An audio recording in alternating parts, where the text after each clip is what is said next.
This is Wake Up and Lead, a daily podcast where ambitious young professionals learn to lead themselves. I'm your host, Hampton Doors, here to share my findings from my episode with my Friday guest, Josh Swing. So we talked about three main things here. This is going to be quick, but super impactful. I'm going to share a couple of the things that he said and then give you like a question to ask yourself or an action step. Number one, when we were talking about faith, it was you are what you worship. You are what you worship, which that is really convicting for me. It reminds me of a song by, I think it's Maverick City, Chandler Moore, one of the singers. There's a song called We Become What We Behold. And that's, a song that I've listened to a lot, and it's always like really convicting. It makes me think about like, what am I beholding? What am I worshiping? Am I worshiping God, or am I worshiping like how fit I can get, or how much money I can make, or the amount of approval or success that I have?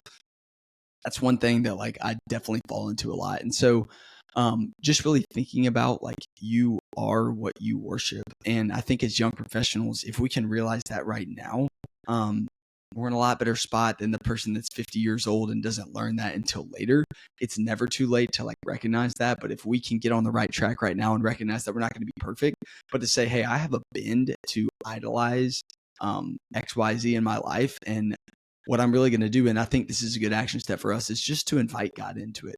For one, there's probably things in our lives that at times we worship that like aren't good at all, but a lot of the things are things that God created us to do, and we have made it worldly. Like for example, work. It's like God wants us to wants us to work and contribute to society and impact people and everything. But a lot of times we make it about ourselves and success. And so for me, what I'm trying to do is to invite God into my work and say, God, what do you want me to do from a work standpoint? How do you want me to show up? How do you want me to treat people? And when I have that mindset, it keeps me from idolizing the work itself and the success that I find, and I make it about him and not me, and I make it about other people. So inviting God into the thing that you worship, as long as it's something that is like intended for good. Like if it were to be like, I mean, use your imagination, things that just are blatantly wrong or sinful, then you need to stop that. But a lot of the things are not inherently wrong. We just like over idolize them. The next part, the family one, this convicting for me again. Of course, Swing was talking about that. He said, are the people that matter the most to me getting my best? Are the people that matter most to me getting my best? And so often we go out into work and we go to the gym and we do all these things and we're like pouring out so much, and then we get home and we're exhausted and our family gets our scraps. Maybe that's again, if you're married or you have kids, that's obvious. If you don't, then maybe it's your parents, your siblings. Like you're great for everyone else, but then when you get around them, you might say that they matter the most, but your actions don't show that. And so for me, a lot, I think because I know that Erica loves me so much, I feel like I might slack there at times because I'm like, oh, she'll give me grace, which is true. But at the same time, I want to make sure that she's getting my best. And a good action step for us here is to think about the long-term vision. If you think day to day, week to week, the consequences may not seem that big. It's like, oh, I can, I'm really tired today. I'm just going to show up and like not really like do my best as a spouse or as a parent. And it may not seem like a huge deal in the moment, but if you start doing that one day and then 2 days, that could lead to years. And then all of a sudden your kids are out of the house, or all of a sudden your marriage has like drifted apart. And I think a lot of people say, hey, the family is the most important thing in my life. And they might say, hey, I'm actually working for my family. Like they should understand because I'm exhausted and I'm trying to provide for them.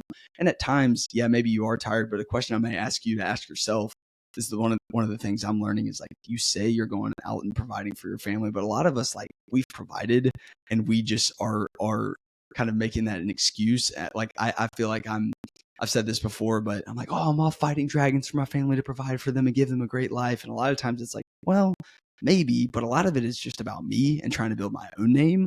And so I think if we can look inward, ask ourselves the question, what am I really doing it for? It can go a really long way. Just make sure that your family is getting your best. And then finally, how many truly authentic relationships do I have? That's one of the things that Swing brought up. I think as we are ambitious young professionals, a lot of times we're working a lot, and then we have like a few hobbies here and there. But when you get home from work, you may just be isolated, and maybe you're married. And so you've got like a spouse or a kid. And so you're spending a lot of time with them. But I know for me, I've had to make time for like intentional, authentic guy relationships. And I've got a group of guys, 5 of us. We meet at 5 a.m. on Friday mornings, and we run 5 miles and we talk about these things. So yes, I'm sticking with the F theme there, but that's been one of the ways that I've had to like make time for those authentic relationships, because I think week to week we might be fine, but eventually you might realize that you're isolated and you don't have people in your life that will celebrate you, and you don't have people that you can share hard things with. I've also got a group from my church too. And I would say like early on in marriage, it was in the middle of COVID, so it was a little bit harder, but I didn't always have like, those people in my corner. Like I sort of had them, but I wasn't making time to give to them and then to receive as well from like an authentic relationship standpoint. So I think we need to look ourselves in the mirror and say, hey, I may have a lot of friends, but are these like true authentic relationships where we're vulnerable with each other, where we share our victories, where we share hard things? It's also a good question for us to ask. And the action step there is just to be the friend that you're looking for. Don't say, oh, these people don't exist. Be that person, and you'll start finding them really quickly. It's time for you and me to wake up and lead.